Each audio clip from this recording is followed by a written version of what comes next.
ኦራል ወስዶ አስጭነው ከያለ ረሽማቸው ይሄን መታስተባበል ካላደረክ ይሄንን አውጣ ስለ ሰው ነፍስ መተኪያ ስለሌላት ስለ ሰው ነፍስ ነው የምናወራ ያለነው መፍታት አይቻልም ነበር ወይ የማን ነው አጀንዳው የኡነት ያኔ ለጦርነት የጋበዛቸው ጉዳይ የትግራይ ህዝብ ጥያቄን የሚመልስ ነው ወይ እንዴ ይሄማ ያነሳሰብ ምን በቃ ምንድነው ይሄ በአንድ ማቀፍ ውስጥ መሄድ አለብሽ እንዴ የፓርቲ አባልን ብትሆኚ የራስሽን ሐሳብ ማራመድ አለብሽ አንተ ያገኘኸው እድል ለምንድነው ሰዎች ከፋፍለ ዶክተር አረጋዊ ጄኖሳይደር ነው እከሌ እንትን ነው ሊላይ እንደዚህ ነው የምትለው አንተ ማን ነህ አቃቂር የምታወጣው እንዴ አንተ እኮ የጎደፈ ወንጀል አለህ እኮ የሂልተን ሰራተኞች እነዚህ ስካልተወገዱ እነዚህ ነቀልን ስካል ብላችሁ በአንድነት ተሰልፋችሁ እነዚህ ነጮች መባረር አለባቸው መባረር ብቻ ሳይሆን ተጠያቂነትም አለባቸው ስለዚህ አንዱ የአንድ ወር ጊዜ እድሜን ያለው ብሎ የሚናገር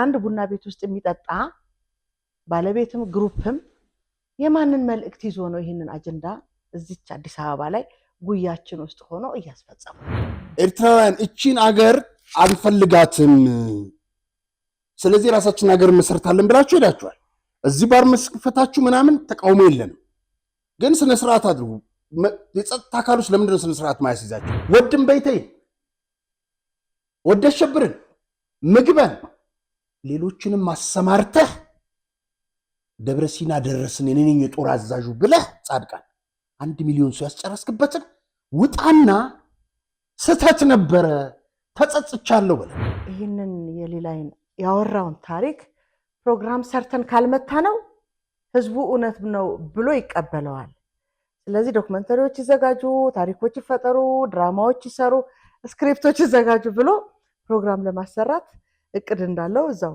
ማዕከላዊ ኮሚቴ ጋር ሪፖርት አቀረበ በተለይ ደግሞ ስለ ጦርነቱ በትግራይ ላይ ጄኖሳይድ ተፈጽሞ ይላል መቼ ነው ጄኖሳይድ የተፈጸመው መቼ ምን ነበር ምክንያቱ ጦርነቱ ለማንሳት እሱን ነው ማን ነው ይሄንን ኃላፊነት የሚወስደው እሱን ነው ማለት በየጊዜው የተቀረጹ ናቸው እነዚህ በሺ የሚቆጠሩ የአዲስ አበባ ጎዳናን አጨናንቀው የሚገኙ የትግራይ ተወላጆች እንዲፈናቀሉ ምክንያት ይሆንከው ጻድቃን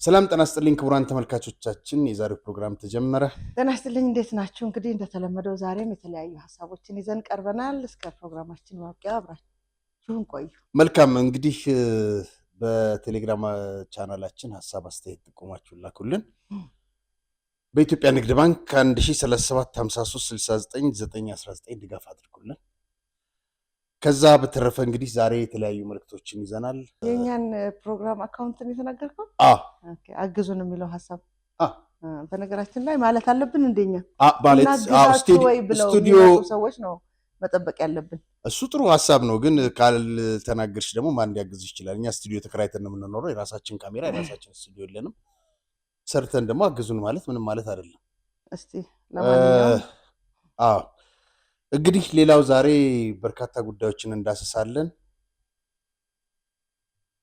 ጻድቃን ለሌላይ ደብዳቤ ጽፈዋል ምላሽ ሰጥተዋል ምን አሉ እሱን እናያለን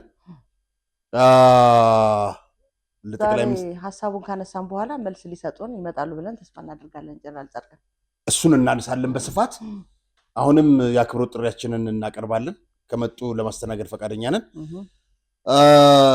ግልጽ ደብዳቤ ለክቡር ጠቅላይ ሚኒስትር ዶክተር አብይ የተጻፈ ደብዳቤ ይኖረናል ኦባሳንጆ በመቀሌ መጡ አልመጡም ድጋሚ ሆነ ሌላ አጀንዳ ነው ትላንትና እዛ ነበሩ ከድሮን ድብደባው በስተጀርባ ያሉ ጩኸቶች የጠበቆች አደገኛ መንገድ የሚልም አንድ መረጃ ደርሶናል ሰንሰለቱ ካልተበጠሰ አደጋለው ይያሉ ነው በጣም ከባድ ለአንድ ሀገር እንግዲህ ፍትህ አስፈላጊ ነው በጣም ወሳኙ ነገር እሱ ነው የጀግናው መከላከያ ሰራዊታችንን ጉዳይ እናነሳለን ለአንድ ሀገር መከላከያ ሰራዊት እንደሚያስፈልጋት ሁሉ ፍትህም ያስፈልጋታል በጣም ዜጎች በፍትህ ጉዳይ ላይ የተማረሩ በጣም ብዙ በደል ግልጽ አይን ያወጣ ነገር እያደረጉ ነው እንግዲህ ወደዛ ከማለፋችን በፊት መልእክቶች ይኖሩናል ከሂልተን ሰራተኞች አንድ የደረሰን ደብዳቤ አለ አሪያና አቤ ስለ ሁሉም ነገር እናመሰግናለን ስለ ሱቆቹ ያቀረባችሁትን ሰምቻለሁ በሱቆቹ ኪራይ ላይ በጣም ብዙ ሙስና ይሰራል ይህን የሚሰራው ደግሞ ሰይፈዲን ባዴ ነው ይህ ግለሰብ ዋናውን የሂልተን አዲስ አበባ ሰራተኛ ዋና ጠላት ነው፣ ከነጮችም በላይ ነው። ለሱቅና ለቢሮ የተከራዩት ሱቆች ብዛታቸው 22 ነው የሚለው ግን 24 ናቸው።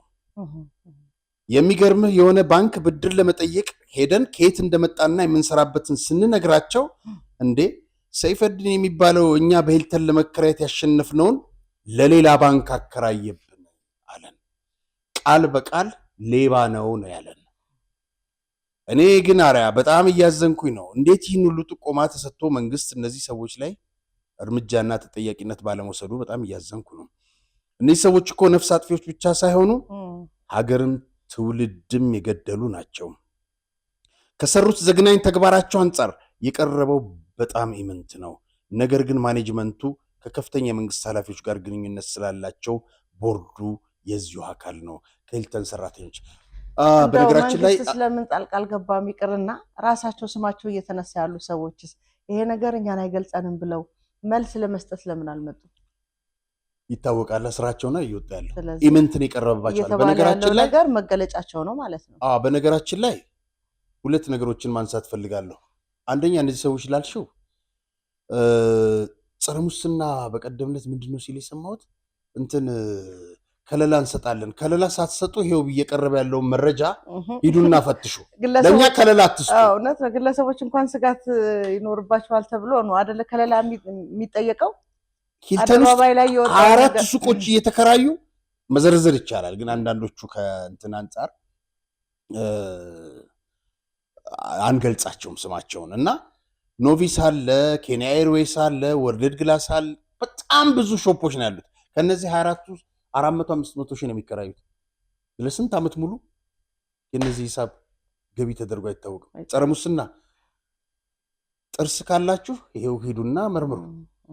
ሌላው ኮንስትራክሽን ተጀምሯል፣ የማስፋፊያ ሌላ ሆቴል እዛው ሂልተን ውስጥ ለሂልተኖች ፀሐይ ይወጣላቸው ነው። ክላውስ ምን እንዳለ ታውቂያለሽ? ቅዳሜና እሑድ አትሰሩ ምረበሻለሁኝ። የመንግስት ትዕግስት እስከ መቼ ነው? እነዚህ ሰዎች ነጮች፣ አንዱ ነጭ ሄዶ ነበር ወደ ሀገሩ፣ ምክትሉ ተመልሶ መጥቷል። አርስ ከሰራተኞች ጋር ቆጸብ ይፈልጋል። ለዛሬ ታቅዶ የነበረው አድማ ለነገ ተላልፏል። በነገራችን ላይ የሂልተን ሰራተኞች እነዚህ እስካልተወገዱ እነዚህ ነቀልን ብላችሁ በአንድነት ተሰልፋችሁ እነዚህ ነጮች መባረር አለባቸው። መባረር ብቻ ሳይሆን ተጠያቂነትም አለባቸው። ስለዚህ አንዱ ነው። ከዚህ በኋላ የምክክር ኮሚሽኑም እንትን ስራ አልቋል። ስለዚህ አሁን የፈለጋችሁትን በስምምነት እንቅስቃሴ የምታደርጉበት ወደ ተግባር የምትገቡበት እነዚህ ሰዎች መነሳት አለባቸው። ተመልሰው መጥተው ዛሬም የበላይ ሆነው ሰራተኛው ላይ ሊጮህ ይፈልጋሉ። ቅዳሜና እሑድ አትረብሹ ስለምረበሽ ቀናት አይደሉ እንደ ዋናዎቹ ቅዳሜና እሑድ እኮ ለሂልተን የስራ ቀናት ናቸው። ኮንስትራክሽኑ እዛ የሚሰራው ሲሰራ ይበጠብጠኛል። ግንባታ ተጀምሯል። በጭራሽ ዝም እንዳትሉ እና ጸረ ሙስናም ካለ ይሄንን ነው። ሌላው እንግዲህ አበበች አቶ ልዑል ሰገድ ለክቡር ጠቅላይ ሚኒስትር ደብዳቤ ጽፈዋል። እንደዚህ ይላል። ለክቡር ዶክተር አብይ አህመድ የኢትዮጵያ ፌዴራል ዲሞክራሲያዊ ሪፐብሊክ ጠቅላይ ሚኒስትር አዲስ አበባ ቀን ነሐሴ 14 2018 ኦገስት 22 2026 ጉዳዩ በሂልተን አዲስ አበባ ወደፊት ውል ደረጃ ማሻሻያና የሰራተኛ መብት ጥበቃ ላይ የቀረበ የስትራቴጂክ ፖሊሲ ምክር ሀሳብ ስለማቅረብ ክቡር ጠቅላይ ሚኒስትር በመጀመሪያ ሀገራችን በቱሪዝምና በሆስፒታሊቲ ዘርፍ እየከናወነች ያለችውን አስደናቂ የልማት እንቅስቃሴ እያደነቅኩ በዘርፉ ባደረግኩት የረጅም ዓመት የሙያና የአመራር ልምድ መሰረት በማድረግ ይህን ሀገራዊ ጥቆማን በአክብሮት አቀርባለሁ። ለ57 ዓመታት በሀገራችን የቆየ ሂልተን አዲስ አበባ የወደፊት የልማት ምዕራፍ ከቀደመው የሊዝ አሰራር ይልቅ የሀገርን ኢኮኖሚ ጥቅም፣ የሀብት እሴትና የሰው ኃይል እድገት በሚያረጋግጥ የሆቴል ማኔጅመንት ስምምነት ሆቴል ማኔጅመንት አግሪመንት HMN እንዲተካ እመክራለሁ። በአሁኑ ወቅት ሂልተን አዲስ አበባ ከሌሎች የአፍሪካ ሀገራት የሂልተን ብራንድ ሆቴሎች ጋር ሲነጻጸር ደረጃው ዝቅ ብሎ ይገኛል። ለዚህም ዋናው ምክንያት የቀደመው የሊዝ ኮንትራት አሰራር በመሆኑ ሂልተን በህንፃውና በውስጥ ቁሳቁሶች እድሳት እንዲሁም በዘመናዊ ሪኖቬሽን ኤንድ ሞደርናይዜሽን ላይ በቂ ትኩረትና ኢንቨስትመንት ሳያደርግ በመቆየቱ ነው። ይህን መሰረታዊ ችግር ለመቅረፍ እና የሆቴልን ደረጃ ወደ ተሻለ የዓለም አቀፍ ስታንዳርድ ለማደስ የሚከተሉት ዋና ዋና ነጥቦች በጥልቀት እንዲመረመሩ አክብሮት ጠይቃለሁ። የኢኮኖሚ ትርፍ የበላይነት፣ የካፒታል ኢንቨስትመንት፣ በሊዝ ውል ወቅት መንግስት የተወሰነ ክፍያ ብቻ የሚያገኝና የመሰረተ ልማት ማሻሻያ የመጠየቅ አቅሙ ዝቅተኛ የሚሆን ሲሆን በሆቴል ማኔጅመንት ስምምነት ግን የሆቴሉ ባለቤትነትና የትርፉ አንበሳው ድርሻ በመንግስት እጅ ይቆያል። ይህ መንግስት የሆቴሉን ደረጃ ለማሳደግ የሚደረግ እድሳትና ማመዛዘኛ ካፒታሎች ባለቤትነት በመቆጣጠር ራሱ ሙሉ መብት ይሰጣል። ቀጥልና ወደ መጨረሻው ላይ ምን ይላል? የሀገር ውስጥ ባለሙያዎች የአመራር እድገት ሰክሴሽን ፕላን በሆቴል ዋና ስራ አስኪያጅ፣ ጀነራል ማናጀርና በከፍተኛ የስራ አመራር ቦታዎች ላይ ኢትዮጵያን ባለሙያዎች የሚተኩበት ግልጽ የጊዜ ሰሌዳና የስልጠና ግዴታ KPI በስምምነት ውስጥ እንዲካተት ይገባል። ማጠቃለያ፣ ይህ የፖሊሲ ለውጥ የሂልተን አዲስ አበባን ደረጃ ወደ ላቀ የዓለም አቀፍ ስታንዳርድ ከፍ የሚያደርግ፣ የሰራተኞች መብትና ደህንነትን የሚያረጋግጥ፣ የመንግስትን የረጅም ጊዜ ገቢ በከፍተኛ ሁኔታ የሚያሳድግ ከመሆኑም በላይ በዓለም አቀፍ ደረጃ ተወዳዳሪ የሆኑ ኢትዮጵያን ሆቴል መሪዎችና ለማፍራት ትልቅ መንገድ ይከፍታል። ለዚህ ሀገራዊ ጥሪ ትኩረት ስለሚሰጡበት አስቀድሜ ያመሰግናለሁ። ከከፍተኛ አክብሮት ጋር ልዑል ሰገድ መሰለ፣ የሆቴልና ቱሪዝም ዘርፍ አማካሪ። እንግዲህ አቶ ልዑል ሰገድ እናመሰግናለን። የልጅ ኮንትራቱ አልታደሰም ማለት ነው እኮ መግቢያው ላይ እንደገለጹት የልጅ ኮንትራቱ ካልታደሰ እስከዛሬ ድረስ መጨመር መቀነስም ማኔጅመንቱ ምን እየሰራ ነው ምናምን የሚሉት ነገሮችንም ታይቶ አይታወቁም ማለት ነው። ለዛ ሁሉ እኛ ያቀረብናቸው ፕሮግራሞች መሰረታዊ ምክንያቱ የልጅ ኮንትራቱ ባለመታደሱ ምክንያት ነው። እውነት ነው። ሌላው እንግዲህ እዚህ ጋር ለጸረ ሙስናዋ ላይ የሚጨምርልሽ ነገር አለ። የሂልተን ጉዳይ ከ10 ዓመት በፊት ለውጡ ከመምጣቱ በፊት ለጸረ ሙስና ገብቷል። ሀሊ ሱሌማን ነበር መሰለኝ የዛ ጊዜ። ሀሊ ሱሌማን አሁን አሜሪካ 2 ቤት ተገዝቶለት ሙስናን ይታገላል የተባለው ሰውዬ እኛ ሀገር እኮ ጉድ እኮ ነው የምትይው። የሙስና ኮሚሽነር ያደረጉት ሰውዬ ሙሰኛ ሆኖ ተገኘልሽ። በጣም እኮ ነው የሚገርም። ትልቅ ቻሌንጅ የገጠማት ማን መሰለች? ወይዘሮ እንወይ ገብረመድህን። እንወይ ብዙ ነገር አድርገዋታል። በመኪና ሁሉ ገጭተዋታል። ጸረ ሙስና ኮሚሽን ሲቋቋም የመጀመሪያዋ ኮሚሽነር እንወይ ገብረመድህን ነበረች። በጣም ነው ማከብራት። በጣም ንጹህ ሰው ነች። እንወይ የስልጣን ጊዜ ለእንወይ ተብሏል። የጸረ ሙስና ኮሚሽን የስልጣን ጊዜ ገደብ አልነበረውም። እነሱ እየታሰሩ ከዛ በኋላ 95 ዓመተ ምህረት ታስታውሽ እንደሆነ አሰፋ ብሩ ታሰሩ። አሰፋ ብሩ ማለት የምርጫ ቦርድ ኃላፊ ነበሩ። ይኸውልሽ የመወሰን 7 ነበሩ እዛ ውስጥ አመራሮች ጸረ ሙስና ውስጥ። አንድ ሳንቲም ይባልም ነበረ የሆነ የዋል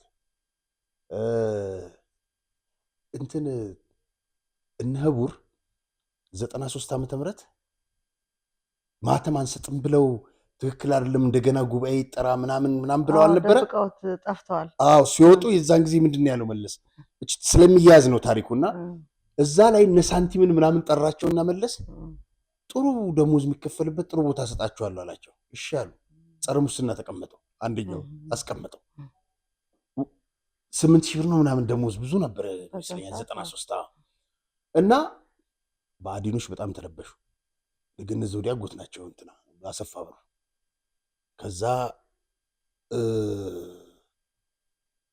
በአዲኖች ተነቃነቁ። በመጀመሪያ ደረጃ በረሃ ያሉ የአዲሱ ለገሰ ሚስት ነበረች ይዘረው ነው ልጅ ወለዷ መስለኝ ማለት ነው። ብቻ እንዴት ከኛ እውቅና ውጪ ታስሪዋለሽ እኔ እናንተን እውቅና አልፈልግም ብላ ከዛስ ፋሲካ ቀርቦ ነበር። ሰኞ ታሰሩ፣ ማክሰኞ ፍርድ ቤት ቀረቡ፣ ጊዜ ቀጠሮ ተሰጠ። እንደገና አርብ ስቅለት ነው፣ ሐሙስ ቀን ቀረቡና እሱን አቋርጠነዋል አለ ጸረ ሙስና። የሚገርምሽ ነገር ያንን ጥቆማ የሰጠው ምርጫ ቦርድ ውስጥ 12 ሚሊዮን ብር ባክነዋል በሚል ነው። ሄዶ ለጸረ ሙስና እኛ ሽፋን እንሰጣለን አለ። ለማንኛውም ሰው ለሚጠቁም ሰውየው ሄዶ ሰጠ። ከዛስ ለምርጫ ቦርድ ኃላፊ ለአቶ አሰፋ ብሩ ከሌኑ መጥቶ ይጠቆማችሁ ብለው ምርጫ ቦርድ ጠቆሙ፣ አሳልፎ ሰጠው። ስራው ይመለስ ተብሎ ፍርድ ቤት እንትና አልመልሰውም አለ። በዛ ነው ያም ነገር ተደራርቦ ነው ለስር የተዳረጉት። ከዛስ በድርድር ትችዋለሁ አለ። መኪና ተገጨች እንወይ ተገጨችና ወደ ደብረ ብርሃን ስትሄድ ሆን ተብሎ ከዛ ወደ ሳውዲ አረቢያ እንድትላክ ተደረገ። እሷ በሌለችበት እንዲፈታ ተደረገ። ስትመለስ ወይ ሪዛይን አርጊ መለስ ዜናዊ ትንሽ የሚሰማ የነበረው አዲስ ለገሰ ነበር። እቺ ሴትዮ ትነሳለኛ ማትመለስም ተባለ። ንጹህ ኮንሽ ለምን ለኛ ማትመለስም የሚል ሐሳብና ታመጫለሽ። በኋላ ምን ተደረገ? አይ ፋይል ይገለጣል ነው ሌላ ምን በረከት ስምኦን እንድትለቂ አላት። ማነው ሪዛይን አርጊ ደብዳቤ አልለቅም እኔ ሪዛይን አላረግም ከፈለጋችሁ አባሩኛለች። ወዲያው በአንድ ቀን ህግ አወጣ መለስ። የኮሚሽኑ የስልጣን ጊዜ ገደብ 6 ዓመት ነው አለ። ስንተኛ ዓመት ነበር? 6ኛ ዓመት 3ኛ ዓመት ነው 3ኛ 4ኛ ዓመት ነው። ከዛ በኋላ በመን በቃ ከአቅም በላይ ለቀቀች። ባለፈው አውርተነዋል። ይሄ ቤት የኪራይ ቤቶችን በተመለከተ እዛም ሄዳ ያደረገችው ያለፈው ዓመት ለማግኘት በጣም ብዙ ጥሪ ያገኘዋት ያለችበት ሁኔታ ማለት ትሰራለች ጥረት ምናምን ታወኛለች ማለት አንዳንድ ነገሮች ብዙ ጭንቅላቷን እንትን አድርገዋታል። አራስ አድርገዋታል። በታማኝነት ማገልገል ዋጋ ያስከፍላል። እሷ እንደ ምሳሌ መጥቀስ ይቻላል። ወይዘሮ ወይ ባለሽበት ሰላም ሁኚ አናስጨንቅሽም ኢንተርቪው ብለን ግን ለከፈልሽው ዋጋ ትልቅ ከበሬታ አለ። በጣም እንደውም ዛሬ ስላነሳት በጣም ደስ ብሎኛል። በጣም እኔ ሁሌ በልብ ያለች በእውነት እንዲህ አይነት ዋጋ የከፈሉ በተለይ ብዙ ጊዜ ሴቶች ናቸው እንግዲህ ለሙስና የማይዳረጉት አይደለ?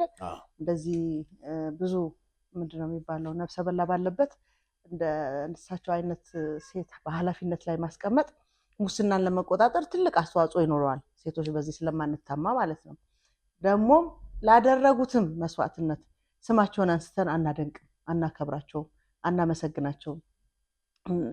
ስለ እንደነዚህ አይነት እናቶች ስታነሳ ወይም ሴቶች ስታነሳ ሌሎች እንደነሱ አይነት ሴቶች እንዲመጡ ነው የምታደርገው። በእርግጥ የከፈሉት ዋጋ እንዲሸሹ እንዲሩቁ ያደርጋል። ምናልባት ተመልሶ እሳቸው የሚካሱበትን ሌላ መድረክ ቢዘጋጅ የስ እንዲህ ሀገሯን በሀቅ በእውነት ያገለገለች ሴት ይሄ ነው ልኳ ብሎ ሌሎችን እንደሱ አይነት ሴቶችን መፍጠር ይቻላል እና እኛ ስላነሳነ ዛሬ ግን በጣም ደስ ብሎኛል። በጣም እኔ ፈልጌ ነው ያገኘኋት። በጣም ብዙ ጊዜ ፈለግኳት ከአንድ ዓመት በላይ እና ያለችበት ድረስ አገኘኋት። ግን በቃ አሁን ራስሽን በሷ ቦታ ላይ ብታዩ ያውን ከኢህአዴግ ጋር በሙስና በጣም ብዙ ሰው የተጨማለቀበት ጋር እንደዛ ቻሌንጅ ማድረግ የሙስና ፀረ ሙስና ኮሚሽን ሆነሽ ሲሳይ አጌና የጻፈው ርዕሰ አንቀጽ አስታውሳለሁ። ልክ አሰፋ ብሩ ሲለቀቁ የሙስና ኮሚሽን ያለው ፀረ የምትለዋን ኤክስ አረገባት እና ከባድ ቻሌንጅ ነው። ኪራይ ቤቶችም ሄዳ እና አባይ ፀሐዬ ለቤተሰቦቻቸው እነ ጻድቃን ዛሬም ወደ ራሳቸው ያዞሩትን ቤት እነ ምግበን ያ ሁሉ ሺህ ለቅማ ከአቶ ሰለሞን ጋር እንዲህ ሲያል ለጠቅላይ ሚኒስትሩ አቀረቡ። ለሌቦቹ መራላቸው ይሄውና እንደዚህ ትደረጋላችሁ ተብሎ ወዲያው ከዛ ደግሞ ተወረወረች። አንዳንድ ጊዜ እውነተኛ ስትሆኚ ወደ ውሸት ልትመጪ አትችይም። በቃ በዛው መንገድ ነው የምትሄጂው። ግን የሚደርስብሽ ምንም ማድረግ አይቻልም።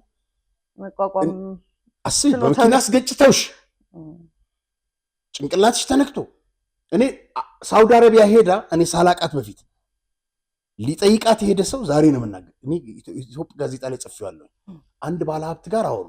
ያ ባለሀብት መጥቶ አጋጣሚ በሰው አገኘኝ። ቁጭ አድርጎ ነገረኝ።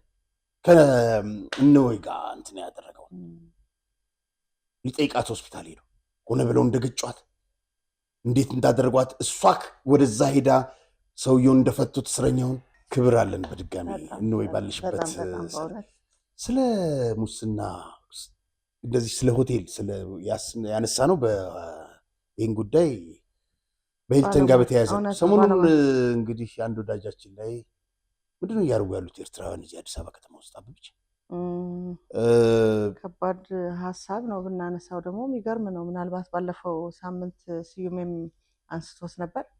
የቀጠለ ታሪክ ስላለው ነው ዛሬ ልናነሳው የምንገደደው። እኛ አጋጣሚ ላይ አልገባሁም የአቶ ሌላ ኢንተርቪው አየር ላይ ስለነበርና ለዛ ነው ወደ ዛሬ ያሻገርነው። ዘኬጅ የሚባል አንድ ባር አለ ወደ ቦሌ መድኃኒዓለም አካባቢ የብርሃን ያደረ ህንፃ አካባቢ ማለት ነው። እና እዛ አካባቢ ያለው ነገር ማመን ያቅተሃል። ምናልባት የህግ ባለሙያ ወይም የጸጥታ አካላት በዚህ ጉዳይ ላይ እስከዛሬ መረጃ አልደረሳቸውም ወይ? ብዙ ሰዎች እዛ ቦታ ጥቃት ደርሶባቸዋል። ከባሮ ሲወጡ የሚያጋጥማቸው አደጋ እስከ ሞት የሚያደርስ ነው። ያ ወዳጃችን የደረሰበት አደጋ 3 ቦታ 4 ቦታ ተሰፍቷል ጭንቅላት። ደውልልኛል። እና ይሄ አደጋ ያጋጠመው እንግዲህ እዛ ቤት ባሉ ወይም እዛ ቤት በሚጠቀሙ ወጣቶች የሚፈጸም ወንጀል ነው። የሚገርምህ ነገር ሌሎችም ተመሳሳይ ድርጊት የተፈጸመባቸው ሰዎች እዛ ቦታ ላይ ያጋጠማቸውን ነገር ሲያጋሩት ለዚህ አደጋ ለደረሰበት ወዳጃችን ከ200 እስከ 300 የሚደርስ ስልኮች አሉ እዛ ቤት ውስጥ ከተጠቃሚውም ከደንበኛ ገቢ የተደረጉ በምን መንገድ ለምን የሚለው ነገር እንድጠይቅ የሚያደርግ ማለት ነው። በኃይል የሚነጠቁ ናቸው። በኃይል የሚነጠቁ ናቸው። ምክንያቱም ይሄ ወዳጃችን አሁን ተነጠቅ አይደለ ወደቀበት ወይም ወሰዱበት ከመቱት በኋላ አደጋ ደርሶበት ስልኩ አየር ላይ ነበር ይጠቀሙበት ነበረ። ጭራሽ ወደ ፖሊስም እነ ስዩሜም ከሰሩበት በኋላ ስልክህን እናውሰድ ተብሎ ተጠርቶ ስልኩ ተሰጠው ማለት ነው። በጣም የሚገርመው ነገር ለኔ ተደወለልኝ በኔ ስልክ የመቀሌ ሲም ተጠቅሞ ማለት ነው። እና ይሄ ስልክ እንዲቀበልና እንዲወስድ ሲደውሉልኝ ማን እንደሆነ ለምን የት እንዳገኘው ጠየቅኩት። መኪና ስር ወድቆ ነው ያገኘነው አለኝ። እሱ ራሱ ደውሎ እንዴት አገኘኸው ከየት አገኘኸው ሲለው አንዲት ለማኝ ሰጥታኝ ነው አለ። ከዛ ስልኩ ላይ የነበሩት ዶክመንቶች በሙሉ ወጥተው ፓስወርዱ ተቀይሮ ባዶ ነው ስልኩ የተሰጠው። ለምን ያ መረጃ ከውስጥ መውጣት አስፈለገ? ለምንስ የዚህ ጉዳይ የዚህ ሰው ማንነት በዚህ ልክ ውስጥ ድረስ ገብተው ማወቅ ፈለጉ? ቀፎ ከሆነ የተፈለገው እዚህ ሁሉ ታሪክ ውስጥ መግባት አይጠበቅባቸውም ነበርና የተናገሩት ነገር ራሱ መምታታቱ በጣም የሚገርም ነው። በነገራችን ላይ ልጁ እዛ ቦታ ላይ ከመመታቱ በፊት በነበረው ቆይታ የሚወራው ወሬ የውጭ ሚዲያዎች ጸረ ኢትዮጵያ የሆኑ በመንግስት ላይ ተቃውሞ የሚያሰሙ ሚዲያዎች በሙሉ የሚሉትን ሲደግሙ ነው የሚያመሹት። ለምሳሌ ስለ ጽምዶ፣ ሁለተኛ ደግሞ ይሄ መንግስት የኢትዮጵያን መንግስት ማለት ነው ከአንድ ወር በላይ ጊዜ የለውም፣ 1 ወር ብቻ ናት ከዚህ በኋላ ያለችው እድሜ ብለው ነው የሚገልጹ። የ1 ወር ጊዜ እድሜ ነው ያለው ብሎ የሚናገር አንድ ቡና ቤት ውስጥ የሚጠጣ ባለቤትም ግሩፕም የማንን መልእክት ይዞ ነው ይህንን አጀንዳ እዚች አዲስ አበባ ላይ ጉያችን ውስጥ ሆኖ እያስፈጸሙ ያለው? እዛ ብቻ አይደለም። ይሄ ነገር የእውነት የመጠጥ ጉዳይ ነው። የእውነት ምናልባት ስልክ መስረቅ ስልክ መውሰድ ጉዳይ ጥቂት ሌቦች የሚፈጽሙት ተግባር ሊሆን ይችላል። ያ ሁሉ ሞባይል አንድ ባር ውስጥ መገኘቱ መታየቱ ለምን አስፈለገ? የነማንን መረጃ መውሰድ ለምን አስፈለገ? ጥያቄ የሚያስነሳ ጉዳይ ስለሆነ ነው ዛሬ የምናነሳውና ጉዳዩ ያው በፖሊስም ተይዟል። ከዚህ በላይ ደግሞ ይሄዳል ብለን እናስባለን። እንግዲህ ስዩሜም ሀሳቡን ካቀረበው በኋላ ስልኮች እየተደወሉለት ነው። ከዛ በጣም ጥጋበኞች ናቸው። የሰራውን ፕሮግራም አንሳው ይባላል እንዴ? አንሳው በሚሉ እንዴነችና ይሄ እኮ ሀገራችን ነው። የሚገርም እኮ ነው። ለእኛ ሀገራችን ነው። ኤርትራውያን እቺን አገር አንፈልጋትም፣ ስለዚህ ራሳችን ሀገር መሰርታለን ብላችሁ ሄዳችኋል። እዚህ ባር መስፈታችሁ ምናምን ተቃውሞ የለንም፣ ግን ስነ ስርዓት አድርጉ። የጸጥታ አካሎች ለምንድን ነው ስነ ስርዓት ማያስይዛቸው? ሁለተኛ ሌሎችም አካባቢዎች ትግራይ ተስር እየተባለ ሰሜት አካባቢ ጽምዶ እየተባለ ነው የሚነጋው። አሁን ይሄ ሁሉ ነገር እርምጃ ከተወሰደ በኋላ እነጌታቸው ወይ ከሌ ወጥተህ ትግራይ ታሰረ ምናምን እንዳትሉ። ሌሊቱን ሙሉ ነገር ሲፈልጉ ሌላም አንድ ሴት ባልደረባችን ተደብድባለች። ማን እንደደበደባት አናውቅም። ስለዚህ እንደዚህ አይነት አካሄዶች ዋጋ ያስከፍላሉ። በነገራችን ላይ በእነዚህ የምንላቸው ሀሳብን የሚያንጸባርቁ ተልእኮ የተሰጣቸው የቲፒኤልኤፍ የሻዕቢያም ተልእኮ የተሸከሙ ሊሆኑ ይችላሉ። ሌሎቹ በሰላም መኖር ፈልገው ወደዚህ የመጡትን የትግራይም የኤርትራም ወጣቶች ከጸጥታ አካላት ጋር በማጋጨት ሌላ ምስል እንዲፈጠርባቸው እያደረጉ ያሉ ጥቂት ሰዎች ናቸው። እነዚህን ደግሞ ተከታትሎ ራሳቸው ችግሩ እየደረሰባቸው ያሉ ወጣቶች ለፖሊስ ሪፖርት ሲያደርጉ አፋጣኝ የሆነ እርምጃ መውሰድ መቻል አለባቸው። ምክንያቱም ሌላውንም ጭምር ነው ወደ አደጋ የሚያጋልጡትና ሆን ብለው ነው እነሱ አዲስ አበባ አትመችም፣ ኢትዮጵያ እኮ ጠላትህ ናት ብለንህ ነበር እኮ የሚለውን ሀሳብ ማንጸባረቅ ስለሚፈለግ ነው።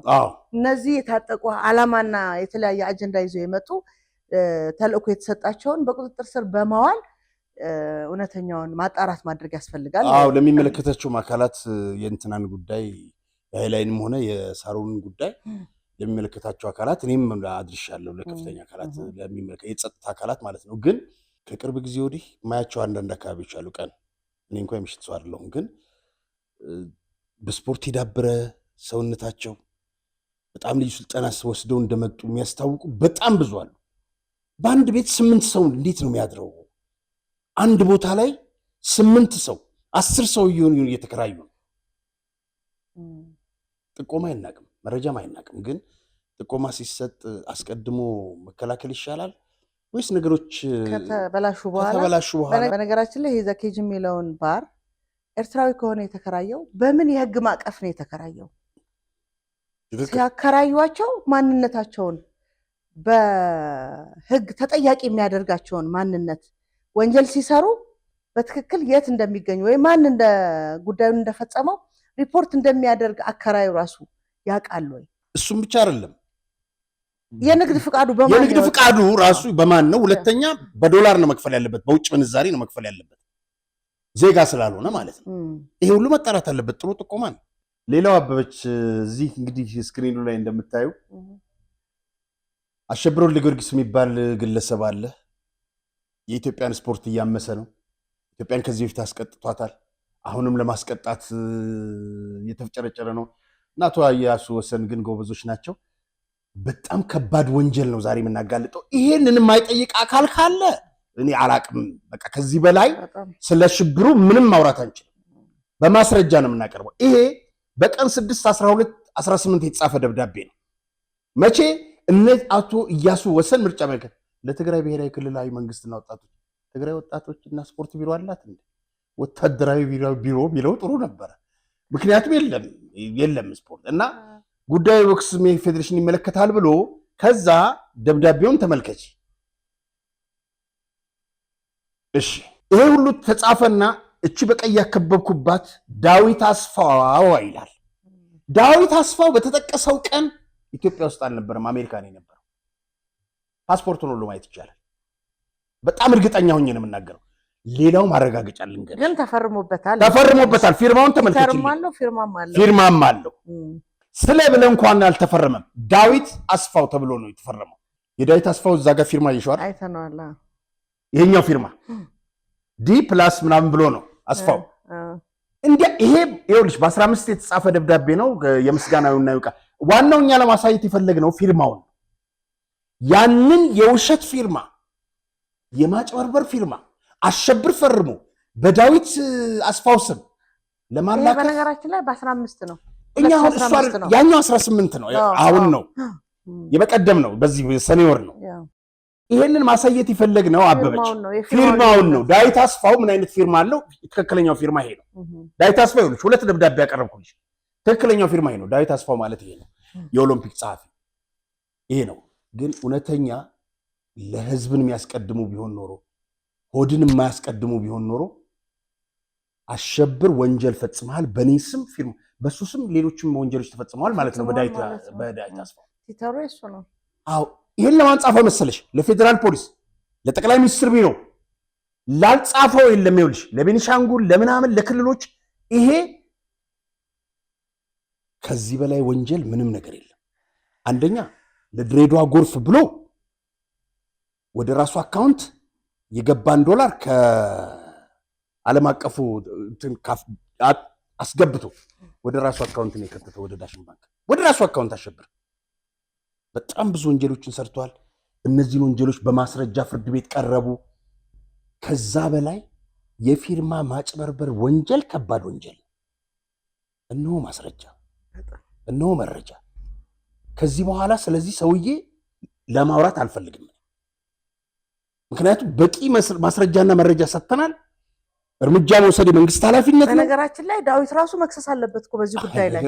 በከርስ ተይዘዋል፣ በሆድ ተይዘዋል። ምን እንዳደረገ ታውቂያለሽ? ያችን ደብዳቤ በ6 ከጻፈ በኋላ ከ4 ቀን በኋላ ከአሜሪካን አስመጣውና የጊዮርጊስ የሆነ ዝግጅት ነበር፣ ሸራተን ቁጭ ብሎ አሳየው። ለመሰለሽ ዳዊት ነው የጻፈው ሊያስብል እኮ ነው አለ። እያንዳንዷን ተንኮል በእንትን ነው የሚያደርገው። የዛን ቀን ግን ያ ደብዳቤ የተጻፈ ቀን አሜሪካ ነበር። ይሄ ሰውዬ እስከ መቼ ነው እያተራመሰ የሚቀጥለው? አሁን የወጣቶች ኦሎምፒክ አለ በዳካር፣ ቀጥሎ ኦሎምፒክ እንትን እየጠበቀን ነው። ኬንያን ተመልከች፣ የጊዜው እያወጣች ነው አትሌት። የኢትዮጵያን ስፖርት እየተበቀለ ያለው ነቀርሳው አሸብር ከዚህ ቦታ ካልተነሳ ኢትዮጵያ አንድ የምትደሰትበት የነበረው ስፖርት ሩጫ ነገም እያለቀሰች ትቀጥላለች። እናጠዋለን። እውነት ነው። እንግዲህ ጻድቃን ገብረትንሳኤ ሊላይን 2 ፓርት ቃለ ምልልስ ካደረግነው በኋላ ቴክስት አድርገውለታል። ቴክስቱ ይሄ ሲሆን ዋና ሐሳቡ ምን መሰለሽ? በቅርቡ ስለኔ የተናገርከውን ቪዲዮ ክሊፕ ሰው ልኮልኝ ያየሁት ይላል ጻድቃን። እዚህ ላይ ብዙ ጊዜ አይተሽው ከሆነ ሰው ልኮልኝ ሰው እንደዚህ ምናምን እንጂ አይቼው ማለት አይወድም።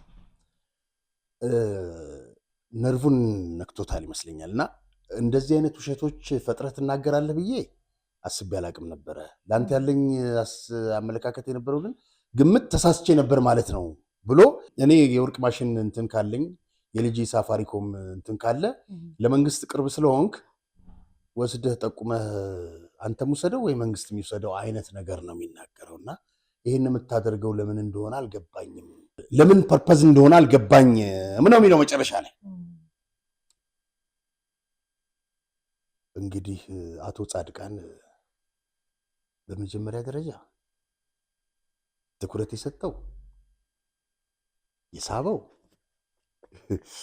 የሳፋሪኮም እና የእንትን የወርቁ ተወሱ ጸረ ሙስና እንትን ስለሚያደርገው እኛ እንዳንተ ሰፊ አጀንዳ አንሰጠው። 1 ሚሊዮን ሰውስ ያስፈጃቸውስ ለምን ስለነሱ አታነሳም? ከዛ ከወርቅና ከምናምን ይበልጣሉ። የነሱን ጥያቄ ነው ዛሬ የምጠይቀው። ገንዘብ ነገ ይተካል። ወርቅ፣ ሳፋሪኮም ይሄን ቶ ይሄን አጀንዳ ቶ ይሄ አጀንዳ ማስቀየሻ አድርገህ የጻፍከው ነገር ቶ ዛሬም አልጸጸትም ብለሃል። ይሄ የጻድቃኔ ልጅ ነው። አሜሪካን ባንዲራ ይዞ ወጥቶ ትግራይ ትስር። ይሄኛው የሱ ልጅ ነው። እነዚህስ የጻድቃን ልጆች አይደሉም፣ የ9 ወር ልጆች ናቸው። ወድም በይተይ ወደሸብርን ምግበን ሌሎችንም ማሰማርተህ ደብረ ሲና ደረስን እኔ ነኝ የጦር አዛዡ ብለህ ጻድቃን 1 ሚሊዮን ሰው ያስጨረስክበትን ውጣና ስተት ነበረ ተጸጽቻለሁ ብለን ስለ ሳፋሪኮም ስለምናምን ስለ ስርቆት አታውራ። እሱ የለመዳችሁት ስለሆነ ቆጠቆጠች ስለ ስርቆት ሲነሳ እነዚህ እግራቸውን ሲያጡ አበበች እኔን ሰው መጥቶ ገዳይን 1800 ሰው አስገድልሃል ካለኝ ውሸት ከሆነ ከሷለሁ። አጋለጠው ሊላይ 1800 ታጋዮች አስጨርሽናል። እኔ ደግሞ ማቀውን ነገ በመጽሐፍ የሚወጣው እሱና ስዬ 36000 ካባረሯቸው መዥገር ብሎ መለስ ጎሃፍ አለ። ከዛ በ6 ወር ወስደው አስጭነው ከያለ ረሸኗቸው። ይህን መታ አስተባብል ካላደረክ ይህንን አውጣ። ስለ ሰው ነፍስ መተኪያ ስለሌላት ስለ ሰው ነፍስ ነው የምናወራ ያለነው። ዛሬም እያስገመገመ ያለው ዛሬም በተግባር እያየ ነው ያለው። ለጽምዶ መፈጠር ምክንያቱ ጻድቃን ለምን ንስሐ አልገባማ? መጽሐፉ ላይ እርምጃም አልወሰደም። የጊዜ አስተዳደር ስልጣን ወቅት መወሰድ የነበረባቸውን እርምጃዎች ባለመውሰድ ነገሩ ከዛ ከነበረው በላይ እንዲከፋ ጥቂት ሰዎች እጅ እንዲወድቅ የትግራይ ህዝብ ያ አለቀለት ተብሎ ስለ ሰላም ማውራት የጀመረን ህዝብ መልሶ ለጅብ አሳልፈው ሰጥተው ነው የመጡት። ከመምጣታቸው በፊት መስራት የነበረባቸው ታሪክ አልነበረም። እዚህ መጥተህ እንደ አዲስ እንደ 83 ማለት ነው እንደ 83 አዲስ መንግስት መስርተህ ድጋሚ ተመልሰህ ወደ ትግራይ ለመግባት የሚደረገው ስህተት እነሱ በተሰጣቸው ኃላፊነት መሰረት ችግሩን ለመፍታት ህዝቡ ከገባበት ማዕት ለማውጣት መስራት የነበረባቸውን ባለመስራታቸው ነው ዛሬ ድረስ የትግራይ ህዝብ ዋጋ እየከፈለ ያለው። በነገራችን ላይ አቶ ሊላይ ልክ እናንተ ከአሜሪካ እንደመጣችሁ በ2013 ኢንተርቪው ሲሰጡ በነበረ ጊዜ ብዙ ሀሳቦችና ሚስጥሮችን ማውጣት የጀመረው ለመጀመሪያ ጊዜ ካንተ ጋር ነውና ያኔ ማዕከላዊ ኮሚቴው ስብሰባ ተቀመጠ መቀሌ። ምንድነው የሆነው? እነ ዓለም ገብረዋህድ ይህንን የሌላይን ያወራውን ታሪክ ፕሮግራም ሰርተን ካልመታ ነው ህዝቡ እውነት ነው ብሎ ይቀበለዋል። ስለዚህ ዶክመንተሪዎች ይዘጋጁ፣ ታሪኮች ይፈጠሩ፣ ድራማዎች ይሰሩ፣ ስክሪፕቶች ይዘጋጁ ብሎ ፕሮግራም ለማሰራት እቅድ እንዳለው እዛው ማዕከላዊ ኮሚቴ ጋር ሪፖርት አቀረበ እና አቶ ስዩም መስፍን ምን ብሎ መለሱለት?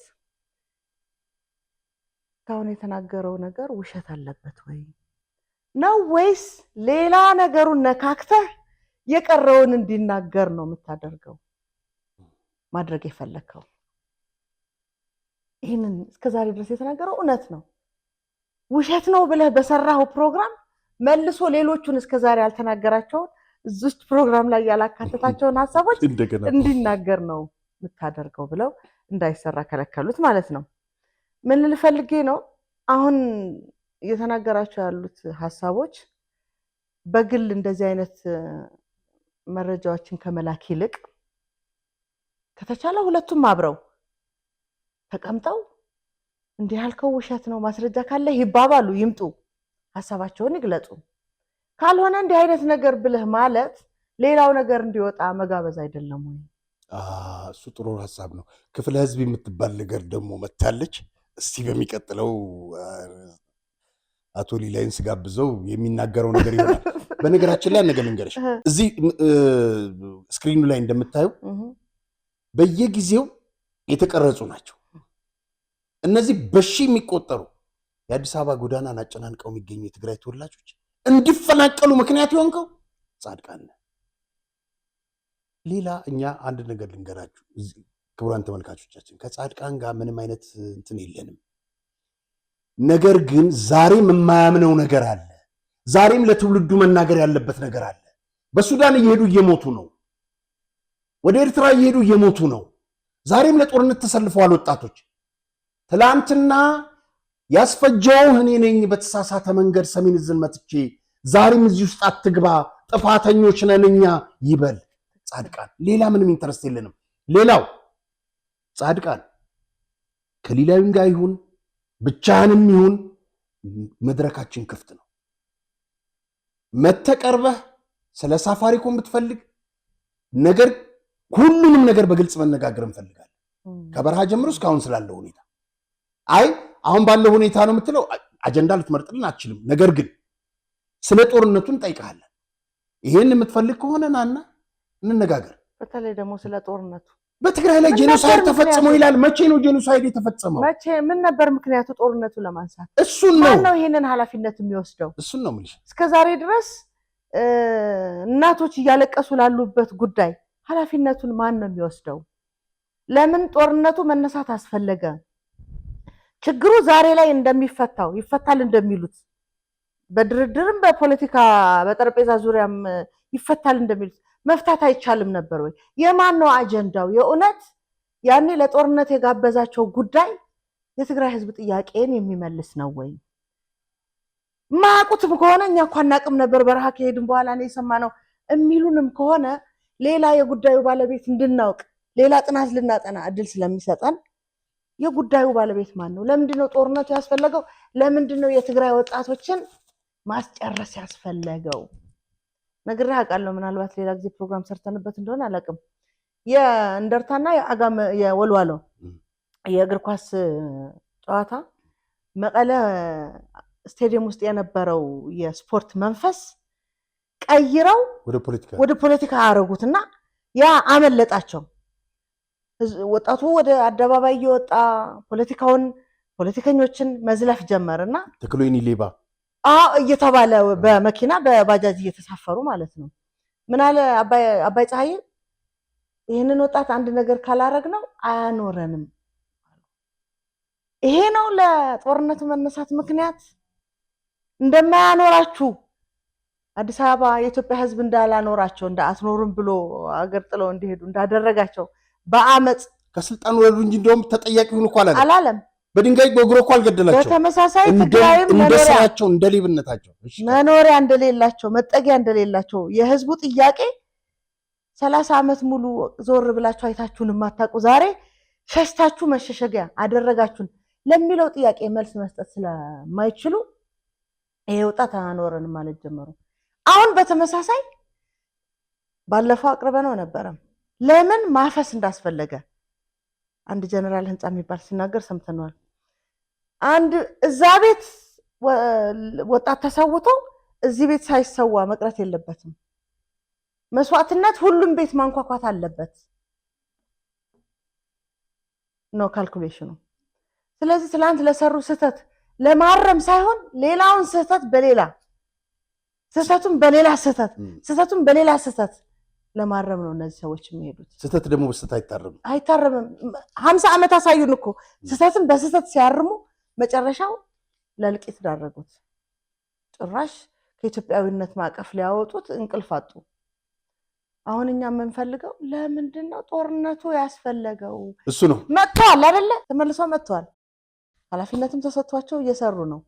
ይውጡና ይንገሩን ለምን ጦርነቱ መነሳት እንዳስፈለገ። ይህንን መልስ ካልሰጡን ትርጉም የለውም። አንድ ከፍተኛ የመንግስት ባለስልጣን በጻድቃን ዙሪያ እየሰራ ነው ስላለው ፕሮግራም በተመለከተ አስተያየት እንዲሰጡን ጠይቄያቸው ነበር። ማለት ከመጽሐፉም አንጻር ከምናምን ማለት ነው። ጻድቃን በጸጸት ካልጀመረ አሁን እያደረገ ባለው ትግል ውስጥ ተቀባይነቱ ብዙ ያስቸግረዋል ነው ያለው።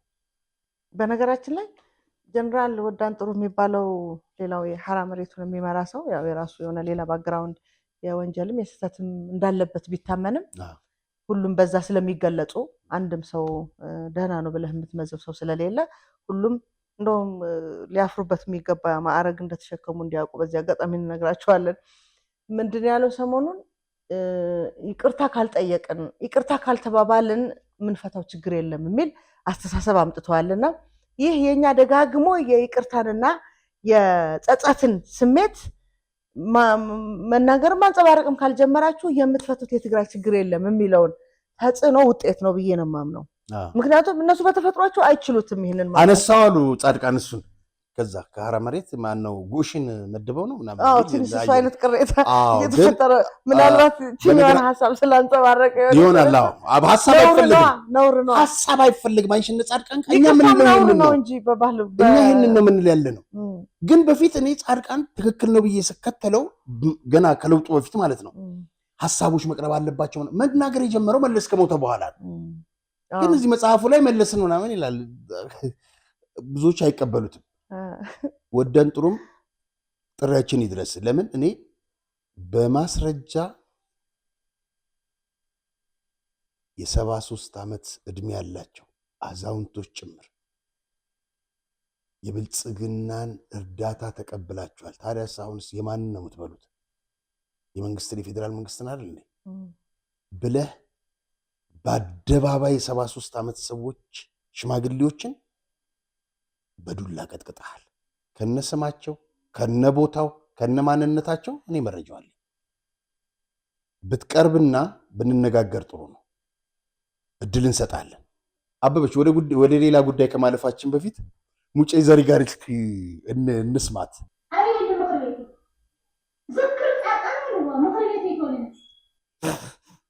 የጻድቃን ዝክር በሉት እንጂ ምክር ቤት አትበሉት።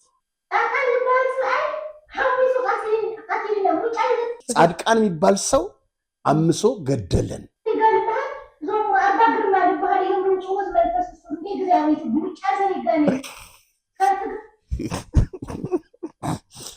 ሙጫይ ዘሪጋ የሚባል መንፈስ ያለባት ሴት ጸበል ቤት አንድ ቄስ ጋር ትሄድና ከዛ በኋላ ውጣ ማን አንተ ሲባል ሙጬ ዘሪጋ ነኝ አለ።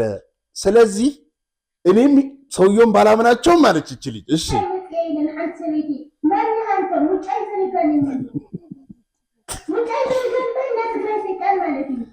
ሙጬ ዘሪጋ የሚባለው የትግራይ ሰይጣን ነው አለች። እኛ አይደል ይሄው እሷ ነች ምትል ያለችው። እሺ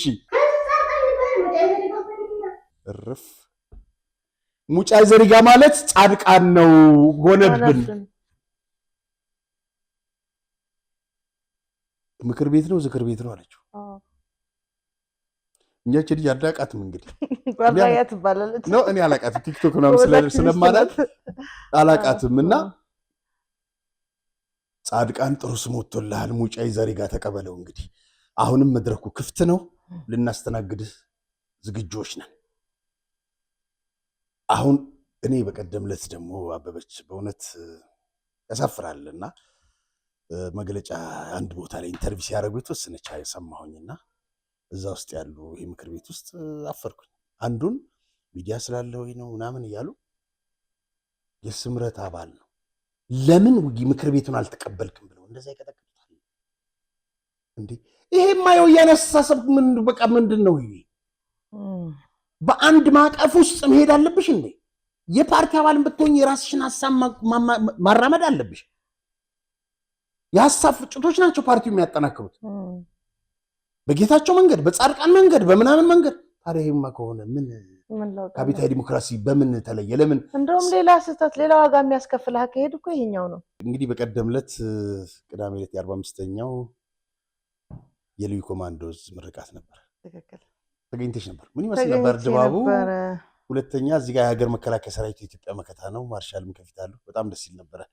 አይቼዋለሁ ትርኢቱን። እሺ ደስ ይላል። እንደዚህ አይነት ቦታዎች ላይ ስትገኝ ምን ነው ወታደር በሆንኩ እያልክ ነው የምትመኘው። ቦታው ላይ መገኘትህ ማለት ይሄ ለሀገር ለህዝብ መስዋዕትነት ለመክፈል እዛ ቦታ ላይ መሰልጠን ልጆቹ ወጣቶቹ ምን ያህል የሀገር ፍቅር ስሜት ውስጥ እንደነበሩ የሚያሳይ ስሜት ነው የሚፈጥርብህ። ምክንያቱም እኔ ያ ቦታ የሄድኩበት ለመጀመሪያ ጊዜ ነው የሄድኩትና ክረምት ሆኖ በዚህ ልክ ሀሩር ከሆነ በጋ ላይ እንዴት ሰለጠኑ በዚህ ሀሩር ነው ያልኩት። መቋቋም አቅቶኛል ያን ሙቀት። እነዚህ ወጣቶች ግን እኛ ተቀምጠን የነሱን የምረቃ ስነ ስርዓት ለማየት በዚህ ልክ ሀሩር ከሆነብን አንድ አመት ሙሉ እግረኛ ሆነው በተለያዩ ትርኢቶች እነዚህ በኋላ ላይ የሚያሳዩን እንዴት ወደ ጠላት ምሽግ መግባት እንዳለባቸው የሚያሳዩአቸውን ትርኢቶች ለመሰልጠን ምን አይነት ዋጋ ነው የከፈሉት? አንዳንድ ጊዜ የላብ ዋጋ የደም ዋጋ ምንድነው? ላብ የደም ዋጋ ይቀንሳል ይባላል። ብዙ በለፍተህ በሰለጠንክ ቁጥር መስዋዕትነት ትቀንሳለህ እንደማለት ነውና ያንን ለማድረግ የተደረገውን ያ ውጤት ለማምጣት የተከፈለውን የስልጠና ሂደት ወጣቶቹ እንድትኮራባቸው በጣም እንድታደንቃቸው ወንዶቹም ሴቶቹ ማለት ነው። እኔ ምን ያህል ጊዜ እዚህ ጋር መቆየት እችላለሁ ብዬ እኮ እስከ ግማሽ ቀን ለነበረችው ነገር ከብዶኛል። እነሱ ደግሞ አንድ አመት ሙሉ በዛ ልክ ሰልጥነዋል እና በጣም ኩራት የተሰማኝ ቀን ነው። በድጋሚ እንግዲህ አሰልጣኞቻቸው ደግሞ በጣም ልታደንቃቸው ልታመሰግናቸው የሚገቡ ናቸው። በዛ ልክ እነሱን ብቁ ለማድረግ ምን አሉ አሰልጣኛቸው? ተራራን ያህል ፈተናዎች፣ በረሃና ጫካዎች፣ እንቅልፍ የለሽ ምሽቶች የጽናታቸው መጠሪያ ነበር። እያንዳንዱ የሰለጠኑትን ስልጠና የብረት ያህል ጠንካራና የማይበገር አእምሮን እና አካል ብቃት እንዲኖራቸው አድርገዋል። እንግዲህ ስልጠናውን ሂደት ነው ሌተና ጀነራል ሹማ አብደታ ዋና አዛዥ ክቡር ፊልድ ማርሻል፣ ክቡራትና ክቡራን፣ የልዩ ዘመቻዎች እዝ በእሳት ተፈትኖ እሳትን የተሻገረ የማይቀልጥ ኃይል ከመሆኑም በላይ እነዚህ የዛሬ ተመራቂዎችን ጨምሮ ወትሮ ዝግጁነታችንን የማድረግ አቅሙን ወደ ላቀ ደረጃ ያሸጋገረ በጠላት ፊትን ማጠፍ የሚባል ታሪክን የማያውቅ በጠላት ፊት ማጠፍን የማያውቅ ክብር ለመከላከያ ሰራዊት። በእውነት ኢትዮጵያን ከመፍረስ ካዳኗት ከፍተኛ ጀነራል መኮንኖች አንዱ ሌተና ጀነራል ሹማ አብደታ ናቸው። ሁሉም ዋጋ ከፍለዋል። በተናጠል ከሌ ለማለት አይደለም፣ ሁሉም ዋጋ ከፍለዋል። ዛሬ እኔና አንቺ እንደዚህ ውትድርና ህይወት ረጅም ዓመት ቆይተው ሀገር ሲጠብቁ ዳር ድንበር ሲጠብቁ ምሽግ ላይ ቆይተው መልሰው ደግሞ እንዲህ አይነት ወጣት ለመፍጠር እዚህ ማሰልጠኛ ቦታ ላይ ተገኝተው እየከፈሉ ያሉትን ዋጋ ስታስብ መች ነው የሚኖሩት ነው የምትለው። በጣም ህይወታቸውን በጣም መቼ ነው የነሱ እቺ ኢትዮጵያን እኮ ለማጽናት እኔ አንድ ነገር ልንገርሽ። አሁን እንደዚህ ስታወሪ እኔ ሁልጊዜ እኔ ወይም አንቺ የምናነሳው ጻድቃን ሌላ እንትን ጠላትነት ኖሮን አይደለም። ለምሳሌ ደብረ ሲና ደረሱ ሲባል ከማን ጋር ነው የምንደረድረው? ዙሪያ አዲስ አበባውን ሰራዊቱ ከባል እንገባለን። ይልቁንስ አብይ እጅ ውስጥ ጀነራሎቹም እጃቸውን ይስጡን ያለው አይደለም ጻድቃን። ውጤቱ ግን ሌላ ሆነ። ኢትዮጵያ ስለማትሸነፍ ከዛስ ዛሬ ጻድቃን ከነዚህ ጀነራሎች እዚህ ቁጭ ብሎ ጄኖሳይድ ተፈጸመብን ነው የሚለው። በተቃራኒው እንውሰደው እስቲ። አይሆንም እንጂ ይሆናል እስቲ ብለሽ እንደው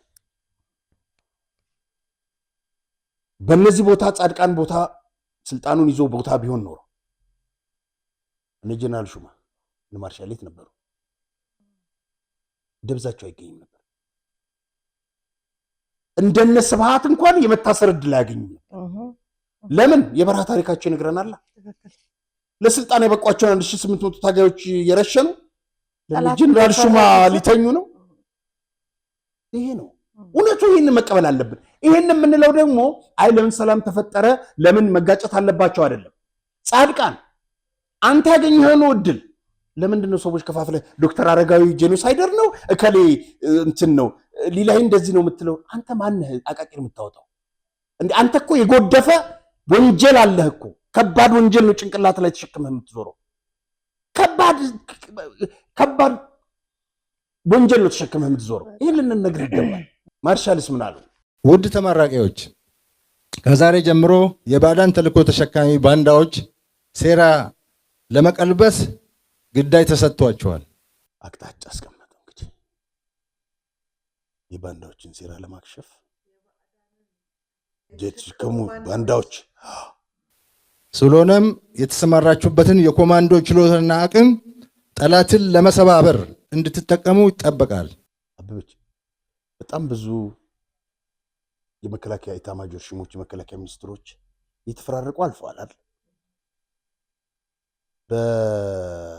በዘመነ ህወሓት ኢህአዴግ ጊዜ ስዬ አብርሃ መከላከያ ነበር። አቶ ተፈራም ነበሩ መሰለኝ። አዎ መሰለኝ ካልተሳሳትኩ። አባዱላ ገመዳ እንደነበሩ አውቃለሁ። ጻድቃን ሳሞራ፣ ከዛ በኋላ ሰዓረ፣ ከዛ በኋላ አሁን አምባሳደር የሆኑት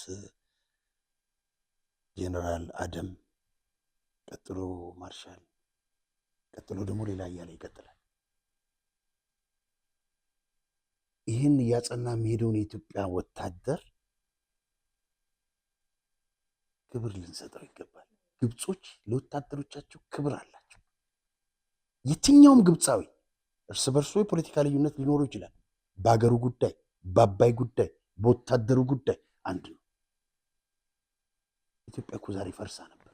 እንደዚህ የምናወራበት እኮ እድል አልነበረን። እስከ መቼ ነው ሀገር የምትጠበቀው በመከላከያ ብቻ ያውን በመስዋዕትነቱ እየተባለ የሚቀጥለው? ለምንድን ነው ሁሉም በተለያየ ሴክተር ውስጥ ያለ አመራር ትውልዱ ያንተም ግዴታ ነው ብሎ ማስተማር የማይችለው? ትምህርት ቤት ልጆች አገር የነሱም ግዴታ እንደሆነች መከላከያ የሚከፍለው መስዋዕትነት በዛ ልክ እንኳን የህይወት ዋጋ መክፈል ባይችሉ ለመከላከያ ክብር በመስጠት መከላከያውን የሀገር ገጽታ በሚገነባበት መንገድ ስራ ላይ በመሰማራት እንሰማቸዋለን፣ እናያቸዋለን እኮ በማህበራዊ ሚዲያ እየወጡ ስለ መከላከያ የሚናገሩ የመከላከያን ስም ለማጥፋት ቀንና ሌሊት የሚተጉ ሰዎች እኮ እናያለን።